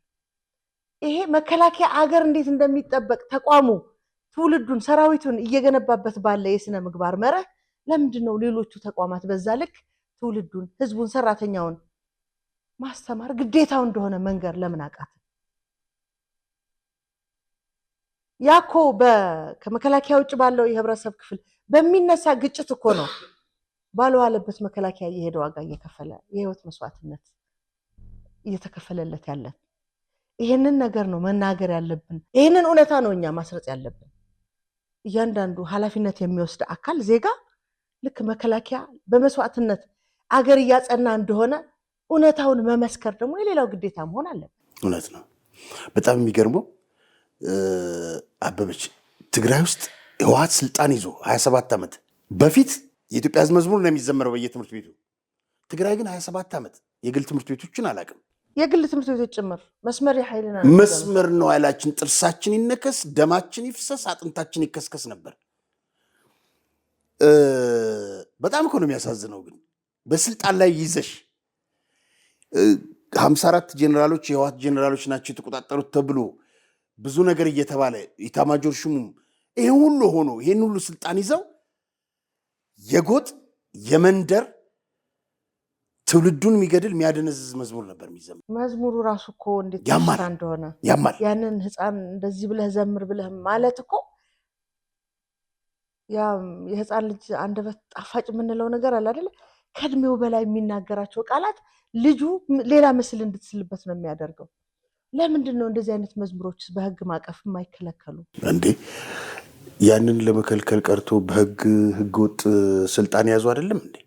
ኦባሳንጆም ትላንትና ሄዶ ነበረ። 5 ቅድመ ሁኔታ ያስቀምጣሉ ለሰላም። አሁን 5 ቅድመ ሁኔታ እነ ጌታቸው ረዳ ደቡብ አፍሪካ ሲሄዱ አንድም ቦታ ላይ እንዳትደረድ ዝም ብላችሁ ፈርሙ ያላቸው ደብረጽዮን። ያውም ጦርነት እየተካሄደ እያካሄዱ በኋላ ላይ ብትደውም ፈርሙ አላቸው። ከዛ ስለምን ፈርማቸው? አሁን ደግሞ 5 እንዴት ነው 5 ቅድመ ሁኔታ? አንደኛ ህገወጥ ስልጣን ይዘሽ ሰሞኑን ደግሞ አስመራ ላይ ነበሩ። ስለ ወልቃይት አናነሳም ብለው ተስማምተዋል። እንደገና እንትና ነው የሚያፈነዳው። ማነው ስሙ? አንዳርጋቸው በትናቸው ጽጌ ይለው ነበረ አንድ ጋዜጠኛ እዛ ዲሲ። አንዳርጋቸው ወደ በትናቸው ምርጫው የሚባል ጋዜጠኛ ነው እንደዛ ይለው የነበረው። ሬዲዮ ነበረው ዲሲ። በትናቸው ጽጌ እያለ ሳምንት እንትን ይል ነበር እና የተናገረው ነገር አለ። ሁለቱ ተስማሙ ምናምን አለ። አማኑኤል አሰፋ ደግሞ እኛ አልተስማማንም አለ። ግራ ነው የሚገባሽና እሱ ግራ ይጋባ። የአምስቱ የቅድመ ሁኔታ ሐሳቦች በነገራችን ላይ መንግስት ሆነህ እንኳን እንደዛ አትልም። እንኳን አይደለም መንግስት እድል ስለሰጠህ ብቻ ሐሳብህ እንድታንጸባርቅ እንድትናገር የተሰጠህን እድል ተጠቅመህ የምትናገር ሰው ማለት ነው። ይሄ ከምን ይመነጫል መሰለን? ደጋግመን ስለነ ጀነራል ጻድቃንም ስለ ሁሉም ጀነራሎችም ስለ ፖለቲከኞችም የትግራይ በተለይ ደግሞ የምናወራው ራሳቸውን ያስቀመጡበት ማማ የተሳሳተ እንደሆነ እንዲያውቁ ስለምንፈልግ ነው። ትክክል። ከመላእክት እኩል እኔ ያልኩት እኔ ማረገውን እኔ ያልኩትን እኔ ፈጽም ያልኩት አድርግ ከሚለው አስተሳሰብ ወርደው ከህዝቡ በታች እግር ስር ቁጭ ብለው ማንነታቸውን ማወቅ እንዲጀምሩ ስለምንፈልግ ነው። አልወረዱም፣ ገና ናቸው። እስካሁን እነሱ ያሉት ልክ እንደሆነ ዛሬም የሚሉትን ሰምተን ልክ ናቸው ብሎ የሚያጨበጭብ ማህበረሰብ እንዳለን የሚያስቡት። እኛ ደግሞ ድሉ ስላጋጠመን እነሱ ማን እንደሆኑ ለመናገር ከተናገርን አይቀር ከወጡበት ማማ ራሳቸውን ያውርዱ። ደብረጽዮን እንኳን አይደለም 5 ቅድመ ሁኔታ ምናምን ሊያስቀምጥ ሊገባ እንደው ምን ብሰራ ነው ይቅር የምትሉኝ የሚል አስተሳሰብ ነው ማምጣት ያለበት። ካልሆነ ለሌላም አደጋ ናቸው እነዚህ።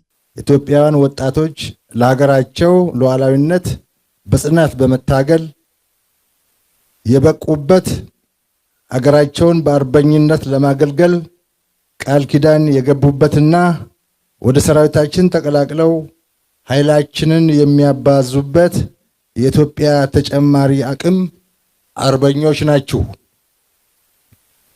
የኮማንዶ ስልጠና ወጣት ወንዶችንና ሴቶችን የሚፈትን ሲፈጠር ጀግና የሆነ ሰው ብቻ የሚወጣው የብቁ ውትድርና ስልጠና አይነት ነው። የዛሬው ተመራቂዎች ያሳለፋችሁት የ9 ወር የኮማንዶ ስልጠና ምን ያህል እልህ አስጨራሽ ከባድና ውስብስብ ጽናትን፣ አርበኝነትንና አገር ወዳድነትን የሚጠይቅ በመከራ ውስጥ የላቀ ሰው ሆኖ ለመውጣት ያደረጋችሁትን ትንቅንቅ እንደሆነ እናውቃለን። ይህንን ይመስል ነበረ እንግዲህ የማርሻል መልእክት። በጣም አድርገን እናመሰግናለን። የኢትዮጵያ መከላከያ ሰራዊት ኢትዮጵያን እንዳጸናና እንደሚያጸና ሁሉ ከፍ ያለ ክብርና ሞገስ ይገባዋል። አበበች እንግዲህ በመጨረሻ አንድ ሰነድ ደርሶናል። ይሄ ካባ እንደምታየው የጠበቆች ካባ ነው። ከሙስና የጸዳች ኢትዮጵያ ይላል የጸረ ሙስና ኮሚሽን። እንግዲህ የዘንድሮ መፈክር ነው 25ኛ ስለ ጸረ ሙስና ኮሚሽን እንትናንልም የፍትህ ሚኒስትርም አለ። አንድ ጥናት ነው ይሄንን ያመለከተው። በነገራችን ላይ ጠበቆች ምን እያደረጉ ነው ኢትዮጵያ ውስጥ የሚለውን ባጭሩ በ2 ገጽ አስፍሮታል ይሄ ጥናት። ሁለተኛ ለአቶ ተስፋዬ ደረሰ የኢትዮጵያ የጠበቆች ማህበር ፕሬዚደንት በትላንትናው ዕለት ስልክ ደውዬላቸው ነበረ። ከሀገር ውጭ ናቸው። ስለዚህ ሲመለሱ ጉዳዩን በዚህ ወር መጨረሻ ይመለሳሉ። ከተመለሱ በኋላ እንግዳ ለማድረግ ነው ያብራሩልናል።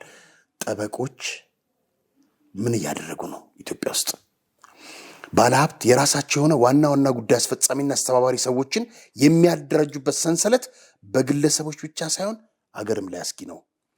የቀድሞ የፍርድ ቤት ፕሬዚደንቶች ዋና ስራቸው ከበስተጀርባ በመሆን አሁን ያሉትን ዳኞች ትክክለኛ ፍርድ እንዳይሰጡ ባለሀብቶች ጠቀመ ባለ ገንዘብ ወይም ባጀት ተመድቦላቸው እንደሚንቀሳቀሱ በበቂ ማስረጃነት ልናረጋግጥ ችለናል። አንድ ሴት አለች፣ አሁን የምናቀርባት እስካሁን ቃል ገብተን ነበር። በስደት ነው ያለችው 4 እና 5 ልጆቿን ይዛ 229 ሚሊዮን ተፈረደላት። ከዛስ ባንክ አካውንት ውስጥ ባዶ ነው። 4 ጠበቃ 2 ሴትና 2 ወንድ ተቀየረች። 4ቱንም ጠበቆች በገንዘብ ገዛቸው። ለህሊናቸው የሚሰሩ እንዳሉ ሁሉ የዳኞችን እጅ የሚጠመዝዙ አሉ። እርሷንም ይዘናት እንቀርባለን። ሌሎች ባለሀብቶች ጠበቆች ጭምር ወደዚህ ማፊያ ግሩፕ በመቀላቀል ፍትህ እንዲጓደል የሚያደርጉት አካሄድ እንዳንድ ከፍተኛ ወንጀል ሊቆጠርና እርምጃ ሊወሰድባቸው ይገባል። አንዳንድ ባለሀብቶች በማያገባቸው በሁለት ሰው ክርክር ውስጥ በስተጀርባ መግባት ከከፍተኛ የመንግስት ባለስልጣናት ጋር ባላቸው ጥሩ ግንኙነት በመጠቀም በዳኞች ላይ ተጽዕኖ በማሳደር ገና ለገና ለወደፊት የሽርክና ወይም ጥቅም ግንኙነት ለመፍጠር በማለት በሙነተኞች ሰዎች ላይ የሚፈጸሙት ይቅር የማይባል ግፍ መቆም አለበት። ለሙስና ህይወት የሚሰጡ እንደነዚህ ያሉ ሰዎች የስም ዝርዝራቸው የደረሰን መሆኑን እናሳውቃለን። የመንግስት ያለ ያሰኛል። ጥናቱ ከባድ ነው። አንዳንድ ዳኞች ደግሞ የሰውን መብት ወደ ጎን በማድረግ ገንዘብና ንብረት በዘመዶቻቸው በወዳጆቻቸው ስም እንደሚቀበሉ፣ በውጭ ሀገር ደግሞ ንብረትና ገንዘብ እንደሚያከማቸው የታወቀ ነው። እውነት ነው። የት ቦታ ምን አይነት አካውንት እንዳላቸው፣ የትኛው አረብ ሀገር ሄደው ከማንኛው ገንዘብ ተቀብለው አውሮፓ ባንክ ውስጥ እንደሚያስቀምጡ የእያንዳንዳቸው ዝርዝር አለ። ጸረ ሙስና ትፈልጋለህ? ሰነዱን ለማቅረብ ዝግጁ ነን። በነገራችን ላይ ውጭ ያለውን ለማሳገር ነው ይህ ጥናት በከፍተኛ ደረጃ እየተንቀሳቀሰ ያለው። መንግስት አዲሱን ስራ ከመዘርጋቱ በፊት እነዚህ መሰል በከፍተኛ ፍርድ ቤት ጠቅላይ ፍርድ ቤትና በሰበር ፍርድ ቤት ያሉ ዳኞች ላይ ከፍተኛ ፍተሻ ቢያደርግ መልካም ነው። የሐሰት ትእዛዝ የሚጽፉ የሬጅስትራር ቢሮ ኃላፊዎችም፣ መዝገቦች የሚሰውሩ የመዝገብ ቤት ኃላፊዎች የቀረቡ ማስረጃዎች አላየንም በማለት ይኸውልሽ የቀረቡ ማስረጃዎችን ከፍርድ ቤት ያወጣቸዋል። እነዚህ ሁሉ የሚያቀናባብሩት የራሳቸውን ህንፃ ውስጥ በድብቅ ሴራቸው የሚጠነሱት የገንዘብ ዝውውር የሚፈጸምባቸው ቦታዎች ሁሉ ሊጋለጡና ከፍተኛ ወንጀል ምርመራ ሊካሄድባቸው ይገባል። ጸረ ሙስና ቦታውን እንጠቁም። ስቴዲየም አካባቢ ሄድና አንዱ ህንፃ ውስጥ ግባ። የትኛውን ህንፃ እንደሆነም ታውቀዋለህ። በነገራችን ላይ ነጋ ገብረ እግዚአብሔር የስብሃት ዘመድ ጫካ ቡና ያለው አቶ ታሪኩን ይዘነው እንቀርባለን። በገዛ ቤቱ አሰረው። 10 ቀን ለፍርድ ቤት መጥሪያ ሊሰጠው ሄዶ እኮ ነው። ከዛስ ይሄ ለቡ ምናምን ጫካ ነበር 90 ምናምን ወስዶ ለጅብ ሰጠው። ጅብ እንዲበላው ህንፃ ሰርቶበታል ቤቱ። ማት ተፈረደለት ልጁ ቢሄድ ጸረ ሙስና። የሚገርምሽ ነገር እንባ ጠባቂ አጋጣሚ አግኝቼው እንባ ጠባቂ አብረን ሄደን ቸርቸር ጎዳና ጋር ያለው አይኛ እንደዚህ የግለሰቦች ጉዳይ እናይም። ታዲያ ማንንም ባል ይጠርጉ ነው እዛ የተቀመጡት? የመንግስት ጉዳዮች ነው የምናየው አይለንም? እኔ እኮ እየሰማሁት እኮ ነው። አበበች ልጁ በጣም ተጎድቷል። አቶ ታሪኩ እነንትናስ መንግስት የተለየ እንባለው እንዴ? አላውቅም። ሂዱና አለ የህገ መንግስት ጉባኤዎች አስተዳደር ጋር ሂዱና እዛ አመልክቱ። አንተ እዚህ የተቀመጥከው ምን ልታደርግ ነው አልኩት። እኔ ስራዬን አትነግረኝም አለኝ። እንዲህ እንባ ጠባቂ የተባለው የበለጠ እንባ ሊያፈስልሽ እዛ ተቀምጦልሻል። የሌሎቹን የኃላፊዎቹን አቋም አለ ጠበቁን ትታችሁ ማስለቀሱን በተዋችን ይላል። ቤቱ ላይ ህንፃ ተሰርቶበት ጸረ ሙስና። ከዚህ በኋላ ጸረ ሙስና ያጣው ህግ አለ አይደል? ዘርፈሽ በታስረሽ ምናምን መለቀቅ አይደለም። በሙስና ያገኘሽው ለልጁ ለምን አይመልሱለት? ምስኪን እኮ ነው። በገዛ ቤቱ ታስሮ ለጅብ ተሰጥቶ ፍትህ ተፈርዶለት ማዕት ዶክመንት እያለው ይህ ሁሉ እነዚህ ዳኞች ያቺ ሴት ተፈርዶላት የሚያስፈጽምላት ሲጠፋ ዳኞች በጉቦ ሲጠመዘዙ ትልልቅ ኬዞች ላይ እኮ እጅ እየተጠመዘዘ በግልጽ እየተጠመዘዘ ነው። አንድ የሆነ የፋብሪካ ስራ አስኪያጅ አለ የሆነ እንትን ዝም ብሎ ሳምፕል ፍርድ ቤት ይሄዳል ዳኞች ጋር ለምሳሌሽ ሲያያቸው እንዲሸበሩ የሆነ ሰው ጉዳይ ስላለ የሆነ መዝገብ ስላለ ይሄን ያክል ነው የተቆሉ መንግስት ወይ ስማ ፍትህ በጣም አስፈላጊ ነው ለአንድ ሀገር። ቅድም ስለነዛ ኤርትራውያን ስናወራ በዚህ በዘኬጅ የሚለው ቡና ቤት ባለቤት ጭምር ማለት ነው ከዶክተር አብይ በስተቀር ሁሉንም በገንዘብ ገዝተናቸዋል ይላሉ። እግዚአብሔር ይስጣቸው አንድ ሰው ማስቀረታቸው። አይ እነዚህ መያዝና መጠየቅ ነው። እሺ እንቀጥል። ገንዘብ እየተሰራ እንደሆነ ነው የሚያሳይ። ከፍተኛ ተጽዕኖ ፈጣሪዎች የሆኑ ደግሞ የድሮ ስልጣናቸውን በመጠቀም ከፍተኛ የፍትህ ስርዓት የሚያጓድል ስራ በመስራት ይታወቃል። እነማን እንደሆኑ በርከት ያሉ የጠበቆች ስም ዝርዝር የደረሰን ስላለ እኛ በራሳችን በኩል ባደረግነው ማጣራት በጣም አስቸጋሪ ነው ባለ ሁኔታ ውስጥ ያሉ መሆኑን ለማረጋገጥ ይችላል። መንግስት በተለይ ትልልቅ ጠበቆች የሚባሉት በህግ ተገዝተው ሳይሆን ህጉን በገንዘብና በአስተባባሪ ደላላዎች አማካኝነት ገዝተው በማሸነፋቸው ነው። በጉዳይ ውስጥ የሌለ የህግ አማካሪ ሁልጊዜ በተለያዩ ችሎት ፊቱን የሚያስመታበት ጉዳይ ግራ የሚያጋባ ሲሆን አሁን ቅድም ያልኩሽ ይህ ደግሞ ዳኞች እሱ መገኘት ለሚሰጡት ውሳኔ አይሽ ማረጋገጫ ምስክር በመሆን እዚያው ያለውን ሁኔታ ለአለቆቹ ሪፖርት የሚያቀርብበት ዘዴ ነው። አሁንማ ጉዳዩን የያዙት ዋና ጠበቆች አይቀርቡም። ምክንያቱም ዋና ስራው የተሰራው ከዚያ ህንፃ ውስጥ ስቴዲየም ቀደም ብሎ ስለሆነ ምክትላቸውን ለስሙላ ይልካሉ። ይህ ሁሉ በደንብ ተከታትለን ያጣራነው ነገር ነው። በሌላ ቦታ ደግሞ ከአንዱ ቡድን ድርጅት ባለቤቶች ጋር ያለው ቅርበትና የጉዳይ አስፈጻሚነት ሁሉ ሊፈተሽ ይገባላሉ። ፍትህ በእነዚህ ወስላታ ግሩፕ እንደፍጠጥ የለበትም። ለሀገር አንድነት ካንሰር ናቸው። በጊዜ ይቆረጡ። በጣም ትክክል ነው እና ለሳምፕል ያክል እችን ሴት በሚቀጥለው ፕሮግራም በስልክ አፍሪካ ሀገር ውስጥ ነው ተሰዳ የምትገኘው እናቀርባታለን። ያው ነው እንግዲህ የኛ ስራ ሀሳብ ሲደርሰን መልሰን ደግሞ ለሚመለከተው ማቅረብ ነው። የሚመለከተው አካል ደግሞ መፍትሄ ይሰጥበታል። እገዛ አድርጉልን። ከታች በሚታየው ስቱዲዮ ተከራይተን ስለሆነ የምንሰራው ምን ግዛችሁ ይበሉን አልኩ እኮ። እና በነገራችን ላይ በሚቀጥለው አርብ ፕሮግራማችን ጀነራል ዮሐንስ በምክክር ጉባኤው ዙሪያ በወቅታዊ ጉዳዮች የትግራይ ጉዳዮች ዙሪያ እንግዳ አድርገን ይዘናቸው እንደምንቀርብ ከወዲሁ ለመጠቆም እንወዳለን። ክቡራን ተመልካቾቻችን የዛሬ ፕሮግራም በዚሁ አበቃ። ቸርን ሰንብት።